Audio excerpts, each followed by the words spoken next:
আসসালামু আলাইকুম। Mister and Mrs রহমানে আপনাদের সবাইকে স্বাগতম। আজকে চলে আসলাম নতুন একটা ভিডিও নিয়ে। সহজ দুটো ঝটপট রান্না। প্রথমে কড়াইতে তেল দিয়ে দিয়েছি, তারপর দিয়ে দেবো ইলিশ মাছ। এই ইলিশ মাছ দিয়ে পালং শাকের ঝোল হবে। আমি তেলটা আগে থেকেই গরম করে নিয়েছি, এখন মাছটা ভেজে দিব হালকা করে।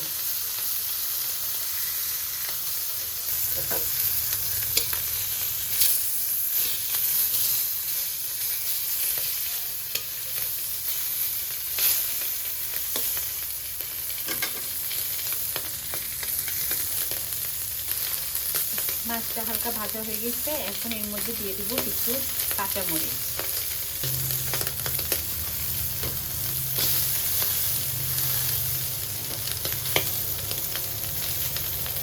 এবার দিয়ে দিব ঝোলের জন্য পানি।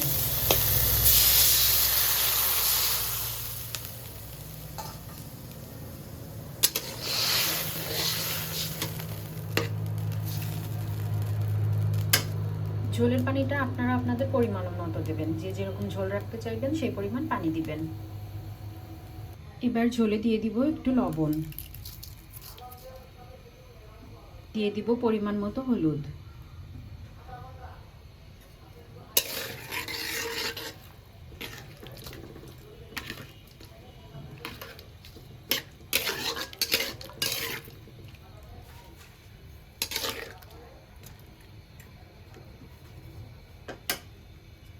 ঝোলটা ফোটা পর্যন্ত অপেক্ষা করব। ঝোলের পানিটা খুব ভালো করে ফুটে গেছে, এবার দিয়ে দিব পালং শাক। পালং শাকটা আগে থেকেই কেটে ধুয়ে নিয়েছি।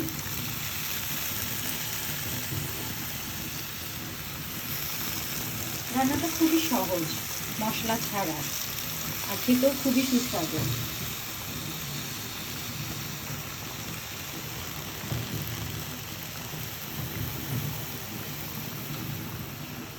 এবার শাকটা সিদ্ধ হওয়ার জন্য কিছুক্ষণ ঢেকে রাখবো। তরকারিটা ঢেকে দিব, 5 মিনিট পরে ফিরে আসছি। শাকটা কিছুক্ষণ সিদ্ধ করে নিয়েছি, এবার একটু নেড়ে দিব যেন সব শাক ভালো করে সিদ্ধ হয়।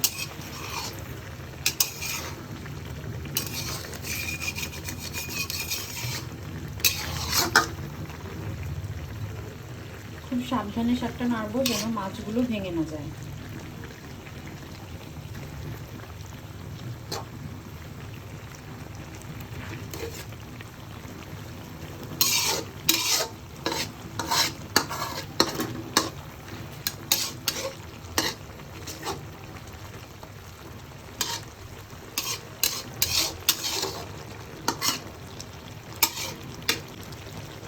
এবার আরো কিছুক্ষণ ঢেকে রাখবো শাকটা ভালো করে সিদ্ধ হওয়ার জন্য।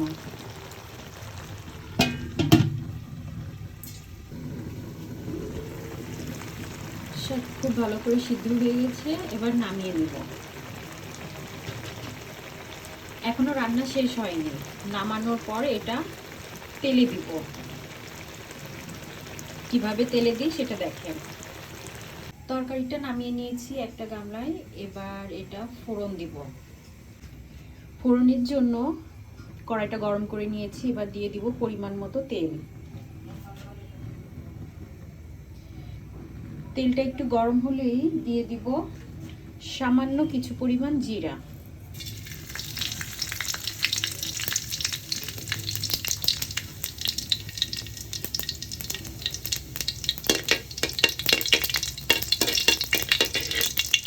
জিরাটা ভাজা হয়ে খুব সুন্দর একটা ঘ্রাণ বের হচ্ছে। এখন দিয়ে দিব ধনে পাতা।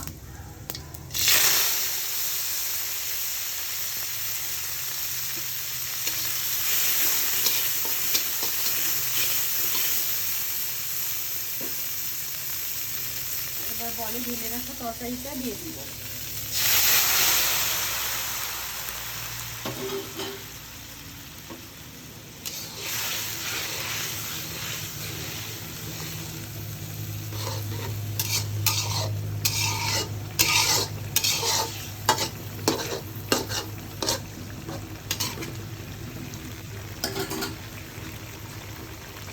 খুব সহজে হয়ে গেল আমাদের ঝটপট ইলিশ মাছ দিয়ে পালং শাকের ঝোল। তরকারি হয়ে গেছে, এবার নামিয়ে নিব। ইলিশ মাছের তরকারিটা রান্না হয়ে গেছে, আমি নামিয়ে নিয়েছি। এবার চলে যাব দ্বিতীয় রান্নায়। আমাদের দ্বিতীয় ঝটপটা রান্না হচ্ছে রুই মাছ দিয়ে ফুলকপি, সিম, আলু তরকারি। এখানে কিছু কাঁচামরিচও দিয়ে রেখেছি। তরকারিটা রান্নার জন্য প্রথমেই তেল গরম করে নিব।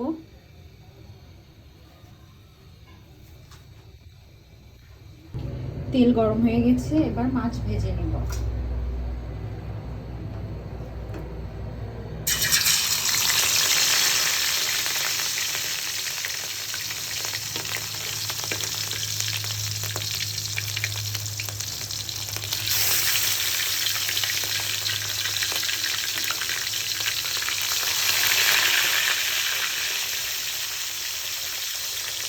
মাছ খুব ভালো করে ভেজে নেব, অপেক্ষা করবো মাছ ভাজা হওয়া পর্যন্ত।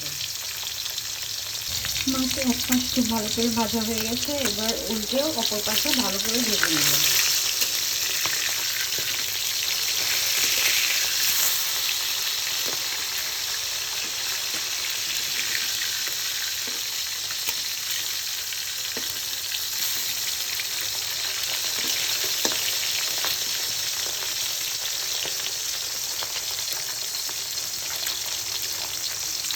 মাছ ভাজা হয়ে গেছে, এবার নামিয়ে দিব।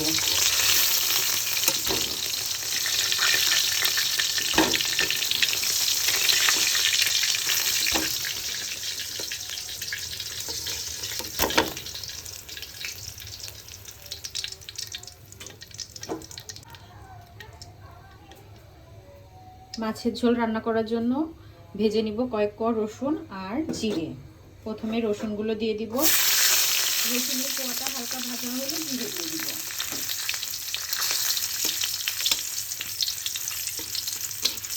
রসুনের কোয়াটা হালকা ভাজা হয়ে গেছে, এবার দিয়ে দিব জিরা। জিরা আর রসুন ভাজা হয়ে গেছে, এটা নামিয়ে নিব। রসুন আর জিরে আমি পাটায় নামিয়ে নিয়েছি, পাটায় বেটে নিব। তার আগে তরকারিটা চড়াই দিব। এই তেলের মধ্যেই তরকারি দিয়ে দিব। এখানে আছে সিম, ফুলকপি, আলু আর কিছু কাঁচামরিচ।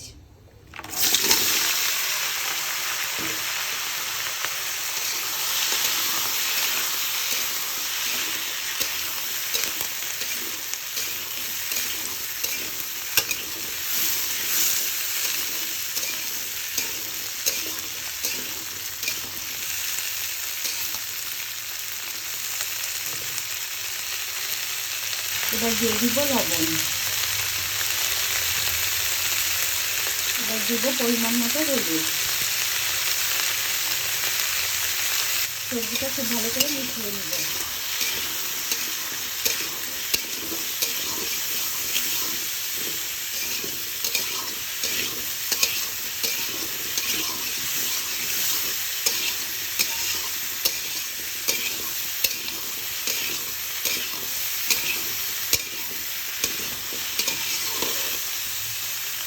সবজিগুলো খুব ভালো করে একটু ভেজে নেব।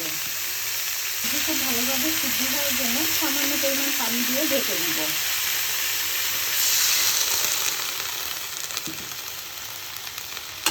খুবই অল্প পানি শুধু সবজিটা সিদ্ধ হওয়ার জন্য।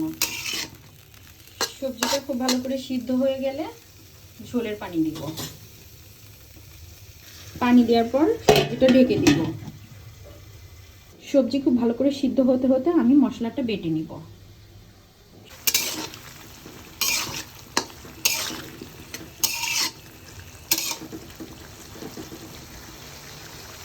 এখনো সিদ্ধ হয়নি, আরো কিছু সময় ঢেকে রাখবো।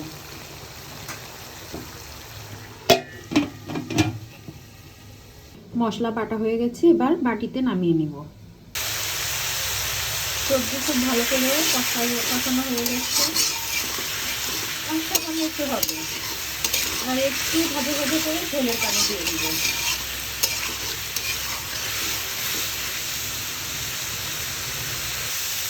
সবজি খুব ভালো করে ভেজে নিয়েছি, এবার ঝোলের পানি দিয়ে দিব।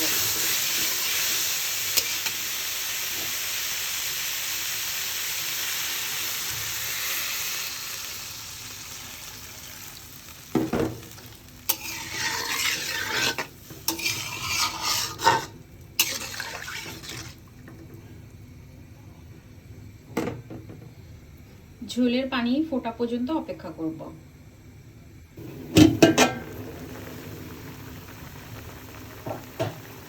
ঝোল খুব ভালোভাবে ফুটে গেছে, এবার মাছ দিয়ে দিব।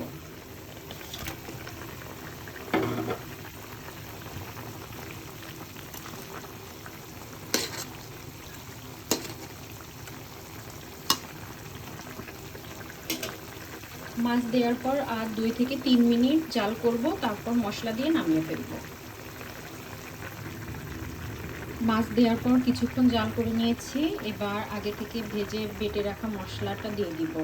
এখানে যে রসুন আর জিরে ভাজাটা করেছিলাম সেটা দিয়ে দিব।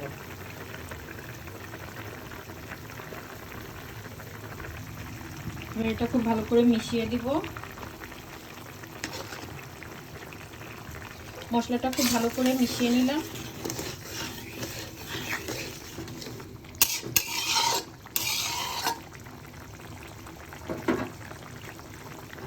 এখানে ধনেপাতা কেটে রেখেছিলাম, সেটা দিয়ে দিব।